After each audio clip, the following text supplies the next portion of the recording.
Oke, selamat datang kembali di Presentation One Tech yang ke-74. Di sini gue mau bahas soal konsep big, medium, small. Nah, ini konsep yang sebenarnya gue juga masih ekspor nih ya.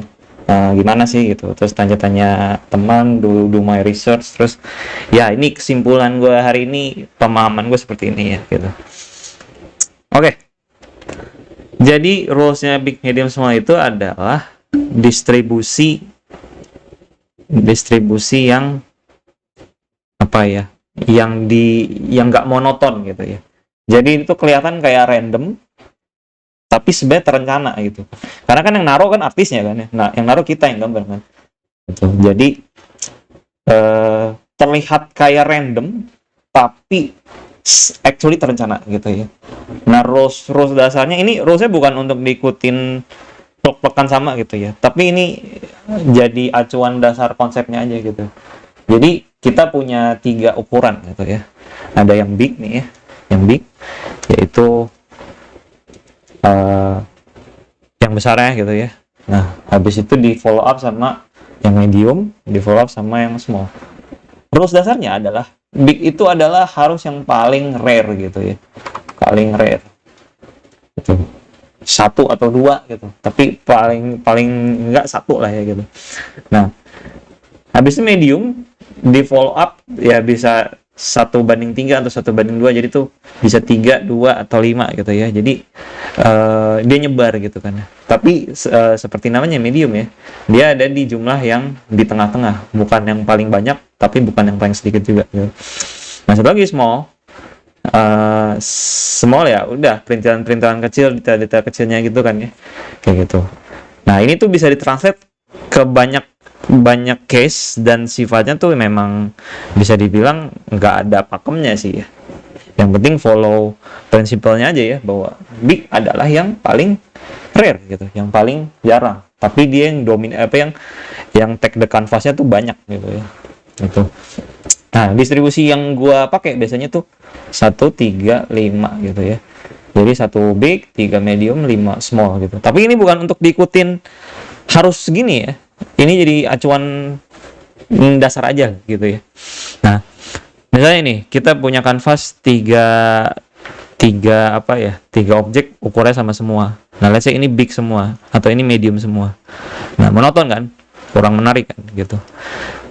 Kurang kayak disusun banget gitu ya. Tapi bukan artinya nggak boleh dipakai kayak gini. Ini kan bisa jadi kayak rambu lalu lintas kan, tiga bola begini kan, gitu, 3 lingkaran gini kan, kayak gitu. Cuma kalau untuk ilustrasi dan kita mau mengkomposnya tuh dia kayak tersebar secara random, padahal kita mah susun gitu ya.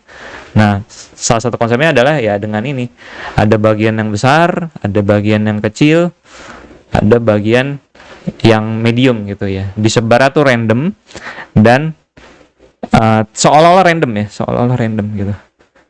Nah, misalnya dipakai dalam case ini daun gitu ya. Ada yang bagian besarnya gitu, ada bagian kecilnya, terus ada yang bagian yang lebih kecilnya lagi gitu. Jadi lagi-lagi ini tuh bukan ilmu yang untuk di follow up pelak-pelakan kayak gitu, tapi ini tuh jadi acuan konsep aja gitu sih ya. Penerapannya tuh bisa luas banget gitu. Nah, habis itu juga bisa dijarakin, dihancurin jaraknya gitu ya. Kayak misalnya, ini kita punya objek 1, 2, 3. Ini kan jaraknya akan sama semua kan ya. Jadi, objek 1, objek 2, objek 3. Bagaimana kalau objek 2-nya itu dihancurin polanya? Jadi, bukan 0, 0,5, 1, 1,5, 2 gitu. Tapi dihancurin, jadi kayak dia tuh adanya di sini. Ya. Jadi, implement ininya tuh bukan bola-bola lurus begini, tapi dia tuh jadi kayak gini. Nah, tuh ya, dihancurin polanya. Tuh, atau enggak dia bisa kayak gini tuh ya. Jadi 0, 0,2, 1 gitu. Nah, atau mungkin sebaliknya di sini. Nah, tapi jadi pola berulang kalau dia tuh kayak gini tuh ya. Ini pola berulang kan tuh.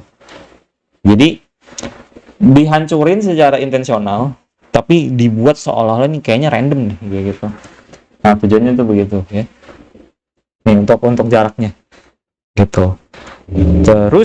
Terus ini contoh objek randomnya pakai bola-bola gini. Nah, ini kan terlihat ngacak kan. Padahal sebenarnya ini ya direncanakan gitu kan. Satu big, 3 medium, 5 small, dan semuanya tuh bukan rapih berbaris, tapi dia tuh nyebar aja gitu. Nah, seperti itu. Nah, misalnya dalam konsep yang lain ya, dalam konsep yang lain, ini tuh bisa jadi, misalnya lu punya gedungnya itu yang big nih di sini, big di sini nih. Nah, ini kan big tuh ya, dia udah jadi gedung tersendiri gitu. Habis itu kita punya 3 gedung yang ukurannya dekat-dekat, dia medium gitu. Nah, ini horizontal line-nya, ini kan ground-nya. Nah, ini jalan nih, di sini jalan gitu kan. Nah, habis itu baru yang kecil-kecil nih. Kita punya let's say 5 bangunan kecil-kecil yang ada dia jauh banget gitu. Nah, kayak gitu tuh. Nah, kayak gini kan komposisinya udah apa ya? Kayak ngacak padahal kita rencanakan kan kayak gitu. Jadi ini big, medium, medium, medium, small, small, small, small, small, nah, kayak gitu. Nah, nanti di sini mungkin ada tower gitu. Tower gede. Nah, udah. Nah, tower ini jadi medium. Nah, mediumnya berarti 4 kan. Kayak gitu. Jadi penerapannya tuh bisa open banget lah kayak gitu. Tujuannya adalah gimana caranya kelihatan random tapi bagus, dan sebenarnya itu nggak random, itu direncanakan kayak gitu.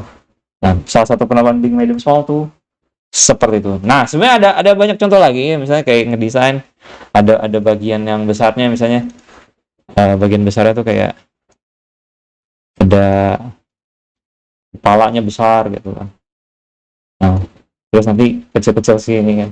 Nah, ini sebenarnya juga jadi ini ya untuk buat karakter desain ya. Jadi ini benar bisa dipakai tuh ke banyak case gitu ya, yang gue belum ekspor sejauh itu ya gitu.